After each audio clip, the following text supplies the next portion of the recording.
or tomato on my burger. Fix this now. You need that lettuce and tomato on your burger because your cholesterol levels are through the roof and you're currently 2 burgers away from a stroke. Ooh, girl, I'm finna look good tonight, period. Oh dear, you look like a mess. Mind your own business before I mess that raggedy Karen cut face of yours. What's up, is this Bigfoot with hand, the baddest woods, part-time cryptid, full-time problem. Don't follow me if you're scared of fleas. We are currently at a time in the internet where AI has not only brought back 2007's level of slapstick problematic humor, but also somehow 1907's levels of minstrelsy to combine them both into 2025's version of digital blackface. Yes, I'm talking about the AI clapback videos. Hey guys, what's up? It's Imurgency and welcome back to my channel. Today we are talking about a new trend that is taking over the internet that originally started off as something that was haha funny, but has quickly devolved into something that is haha weird. And if you don't know what I'm talking about, I'm referring to this very specific genre of generated AI clapback videos that have been taking over TikTok, Instagram, and here on YouTube. I love my natural hair. That hair isn't real. Death is seeking you at the bingo table. Nuh-uh. This heat is damaging my hair. Oh, sweetie, your hair was damaged long ago. Just like your hip. I love my natural, beautiful hair. Honey, that's not natural. I can see your weave lifting. Do you need that, you old nasty? Because if you need that, you can get that. And this trend in these videos seem to be taking advantage of Google's recently released VO3 AI engine to create these short clips where two people are getting into an argument and clapping back at each other in seemingly humorous ways. Like, think the natural evolution of like those early AI videos where they'd have like two random people in a picture together fighting each other and then randomly running off. Like, my mind immediately races to the iconic Wicked AI where people were saying that Glinda was asking if it was green. Like, crazy. But these AI clapback videos are definitely something a little bit more serious, well, unserious if you're actually listening to the subject matter, but serious in like the sense of like implications. And actually in doing research for this video, I stumbled across another video covering the same topic by Robert Tolpe, and I think he did a great job of like covering what's been going on at a high level, and I really appreciate the allyship there. And in his video, I think he draws a lot of great parallels, and if you have not seen it already, you should definitely go check it out after this one. But I wanted to take this conversation just a step further. I can confidently say white teens shouldn't AI generate racial caricatures for TikTok clout made to be viewed by people like me, but I'm not qualified to debate the nuanced ethics of things that white people have no involvement in. But I do, so let's get into it. And it's really a shame because these sorts of videos initially were funny. Like, the first one to hit the For You page was funny, but unfortunately as all the copycats began flooding in and just trying to make a moment out of it, we are essentially seeing the modern day version of minstrelsy, in many cases, blackface. And let's talk about exactly why that is. So like I said, I must admit, when I first saw one of those AI clapback videos, I did laugh. I laughed because I thought it was funny. Because like, what do you mean death is seeking you at the bingo table? Like, who says that?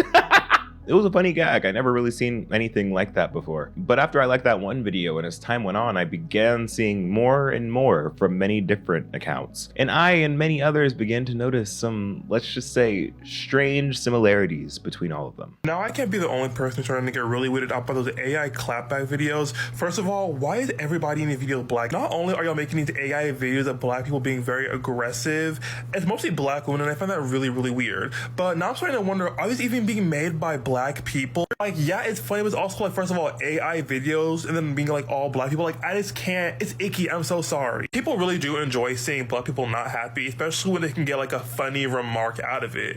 And I don't know, I just feel like it's icky. I don't care if it's AI or in real life, you know? I just don't see a black person making a lot of these videos, especially like the gorilla one. That's really, really weird. I'm sorry. Most, if not all, of these AI clapback videos that went viral had always been made with black people, specifically black women, and more specifically having to do with their hair. And the usual setup of these type of videos is black women just existing, loving her hair, talking about her body tea, how tea her hair is, and just really giving us some AI life until a random white person, usually an elderly white person, shows up and says something either rude, microaggressive, or macroaggressive, to which then the black AI comes and claps back, usually with something akin to telling them that their end is nigh. But it's not limited to just that, because again, each video seems to get worse than the last, with the black woman either yelling more, cursing more, being more stereotypically black, stereotypically ghetto, as well as the things that the second person is saying being more and more just blatantly kind of racist.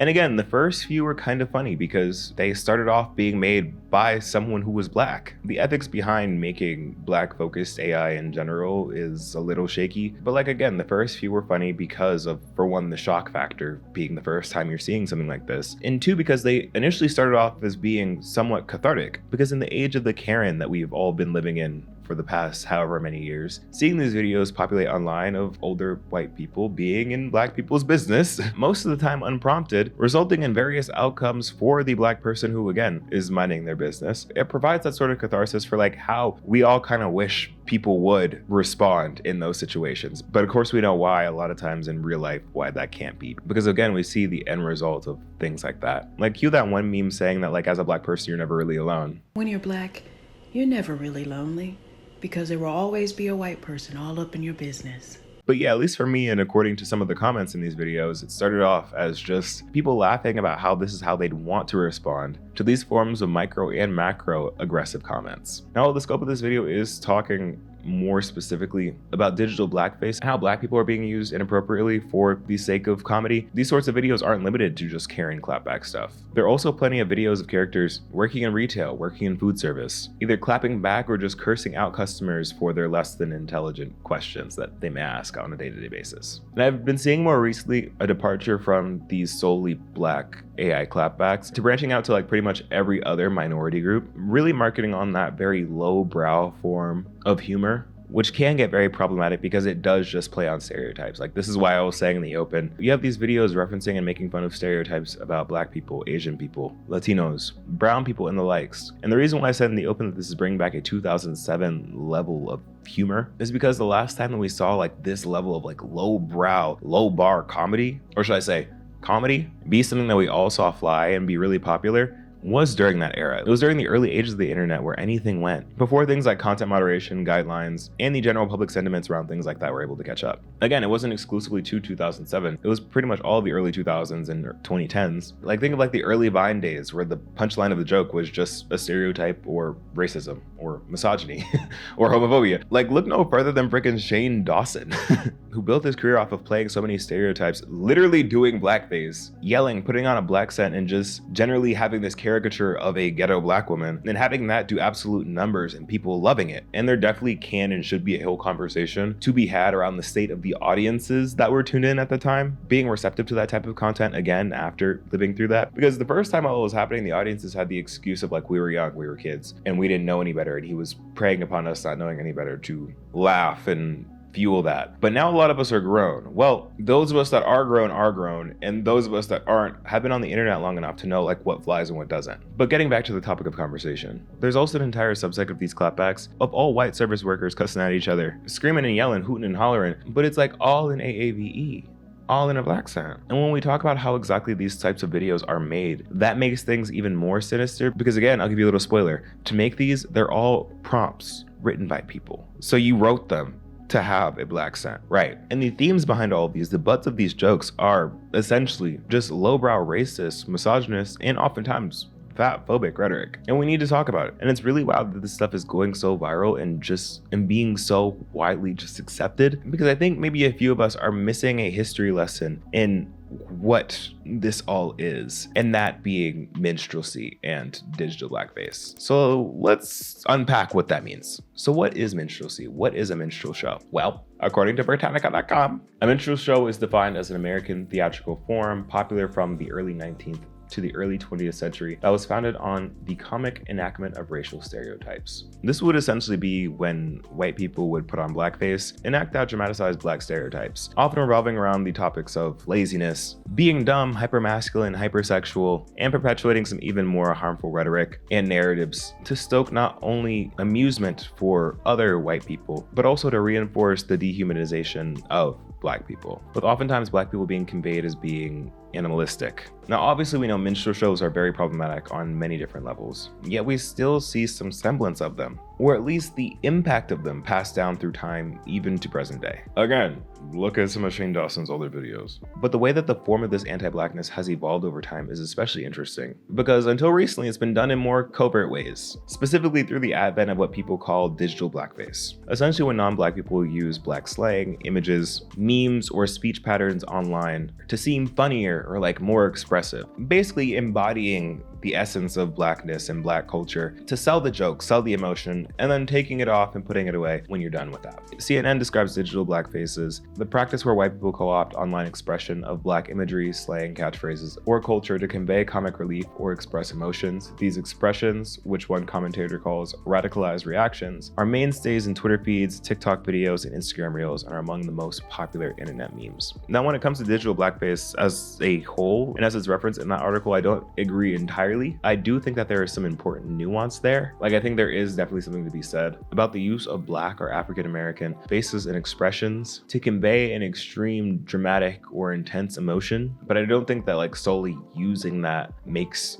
you racist, and that isn't what we're here to say. Because I know a lot of times when you start throwing stuff around like that, people feel really hurt and don't really take in the message. That's not what I'm saying. Like, no, if you're not Black and you're using a Wendy Williams meme, you are not a racist, I promise you. I would say though that maybe think about what specifically about Black people's reactions and expressions do you find so funny and just so right and relatable in that moment? Because is it the expressions themselves, the over-exaggeratedness of the emotions and expressions? Is it the combination of Black features plus these expressions that make them either funny or relatable or just perfect for the moment? Because if so, those are also very similar reasons for what people found funny in minstrel shows, is the over-exaggeration of Black features, Black emotion, and facial expressions. Again, just something to think about. But I think a more sinister side to the digital blackface of it all actually have to do with bad actors. Actual accounts that pop up, usually on Twitter and Instagram, of people that continue to post, build followings using AAVE, speaking on topics that are relatable to Black people, in the vernacular of a Black person, having a Black avatar, engaging in Black Twitter discourse, but fully behind the screen not being a Black person. And let me tell you, this has happened so many times on Twitter, where the person eventually gets exposed as not being who they say they are, quite literally putting on a digital blackface, which is absolutely crazy. But now that we have a common understanding of the terminology and what we're talking about, let's bring this back to the AI clapback videos. Well, for one, these AI videos are essentially using either generated Black faces, prominent Black stereotypes, or ways of speaking as the butt of the joke. They're not just borrowing from Black culture, they're trying to generate Blackness, which by no means is anything close to representation. It's simulation. The very same tropes that used to get painted on white people's faces in minstrel shows are now being generated artificially, packaged into an 8-second funny little fight scene, and posted online for engagement, for clout. And the sad part of this all, the gag of it all, is a lot of people posting and making these new versions of these problematic videos are not Black. You see how things tend to repeat themselves?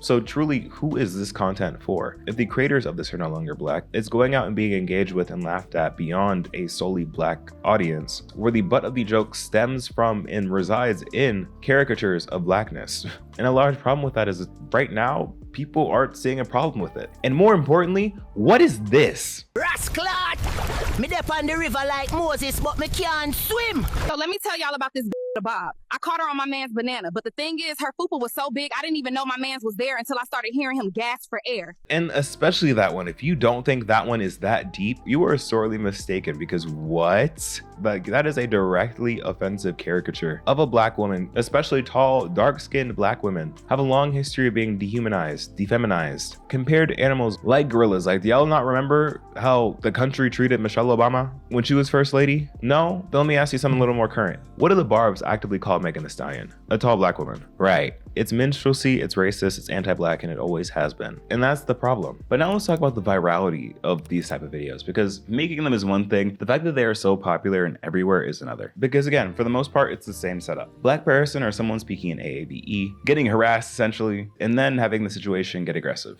And the thing is, you watch these compilations of all these videos getting put back to back to back to back, and you see that the people that are making these are deliberately trying to up the stakes and trying to make it more over the top, more dramatic, more stereotypical than the last. Because you see the characters get angrier and angrier, yell more and more gesticulation, more stereotypical Blackness or whatever race they're trying to stereotype, and just continue to have these negative stereotypes be the butt of the joke and to spread and proliferate them more and more. Based on what you see in these videos, you're walking away associating Black people with being obese, loud, aggressive, eating at McDonald's, working at McDonald's, having fake hair, having baby daddies, being ghetto, and attacking white people. And this is especially concerning because these videos are very popular on things like TikTok, YouTube Shorts, Reels, platforms that have exceptionally young audiences, instilling the young generations, the new generations with these stereotypes. Very similar ones that those of us that are older and were around during the times of early internet went through. And it's just a shame because yes, I guess it's unfortunate that it has to be like a rite of passage, but like what happened to progress? And the real problem with this is that as time goes on, these no longer become jokes. Suddenly what used to be a funny little TikTok becomes an inherent belief or a subconscious belief. Instead of thinking of Black women as strong, inspiring, hardworking, everyday people, Black women are now loud, aggressive, obese, wears fake hair, works at McDonald's, and always wants to fight. And it's at the point where it's not funny. And it feels like we're looping right back to the 1920s minstrel tropes, just aged up enough to be palatable for 2025 audiences. And this is more of like an abstract section where I'm just talking about like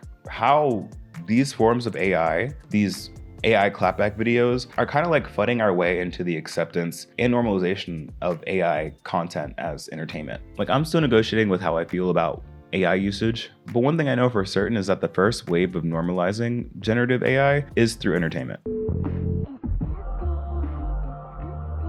Again, like most major changes or shifts, everything is gradual. So by getting us used to laughing at, engaging with, and accepting content like this, especially the more blatantly problematic stuff, as time goes on and the next iteration comes through and it's more palatable, it's less problematic, we'll be less likely to be opposed and think of it as more of a normal thing. Having AI content creators, entirely AI generated productions, because again, we are more comfortable and more familiarized with having artificially generated content be a part of our content consumption culture. And I know that this is true because of how public sentiment has changed over even the past year, around people a year ago swearing that they'd never be fooled by AI, would never watch anything, 100% know the difference between whether something was AI generated or not, wouldn't engage with AI content because it doesn't even look right or isn't even funny and is awkward and uncanny valley. Now look at you. Look at you.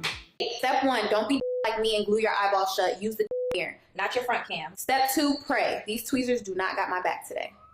Hey, hold up. P-E-R-A-D. That's 1 cluster down, 39 to go. I'm basically a licensed esthetician now. Y'all see the vision? I look like a tired fairy, a sexy one. Y'all all look at me. I did that. Don't ask me to do them again. I was fighting for my damn life, but I did that.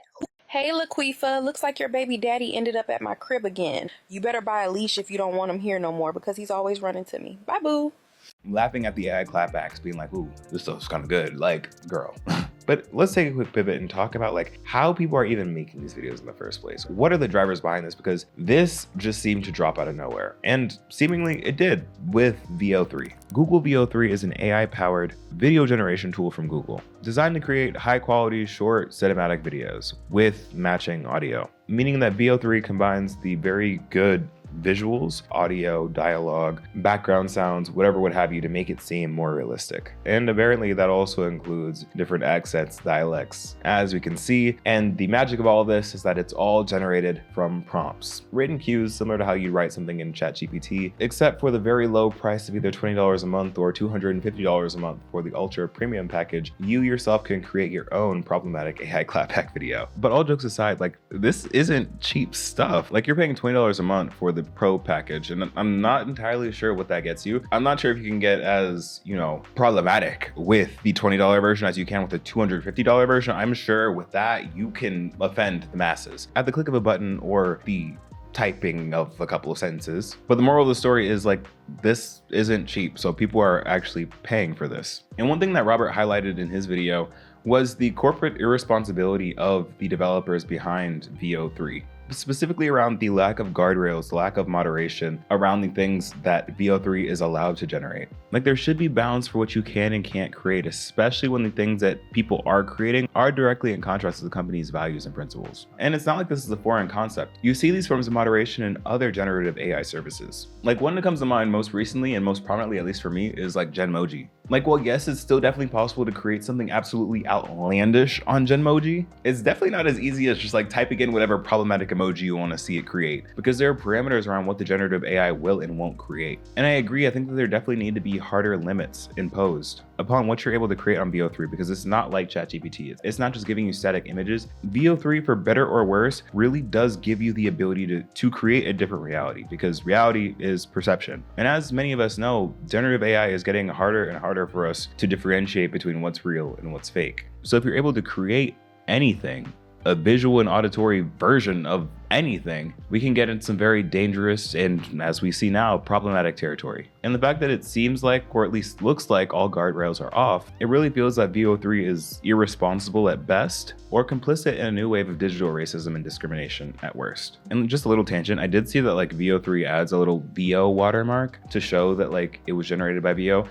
That's not enough, babes. That's not enough. And this isn't just for VO, it's for all generative AI. We need bigger watermarks. We need it to be legally mandated for AI to have watermarks for you to tell that it's AI generated or not. Like, at least if it's not in the watermark, put it in the metadata. Like how, you know, like on iPhone where you can like scroll up on your photos and you can see like the date, location, and all that stuff about the photo that was taken. We need something like that for AI generated videos, photos, and whatever, because it's getting too real and it's getting too hard to tell the difference between what's real and what's fake. And I know now it's just the early stages, but people are already cooked. But to bring this all to a close, because I think I've been yapping entirely way too long, this is all to say again that there needs to be some major guardrails put in place for generative AI, specifically for VO3 and any other video and audio prompt-based model like that, to make sure that stuff like this cannot continue to happen. And we also need to do better as audience members at not falling for and into the traps of racist or otherwise problematic content verticals. We don't need to be making more of these for engagement. I promise you, we've seen enough. Like, if that isn't bad enough, at least think about all the water that you're using to be racist. Like, that should be crazy enough. But yeah, guys, thank you so much for watching. Now I want to hear from you. Have you been seeing these videos? What do you think about them? Do you see them as problematic or do you see them as funny? I'd love to know all your thoughts down in the comment section below. If you're new to the channel, then definitely subscribe, leave a like on this video because it helps out a ton with the YouTube algorithm. You can follow me on my socials at Imurgency on Instagram, TikTok, and Twitter. But other than that, y'all, I've been Imurgency and I will see you in the next video. Peace.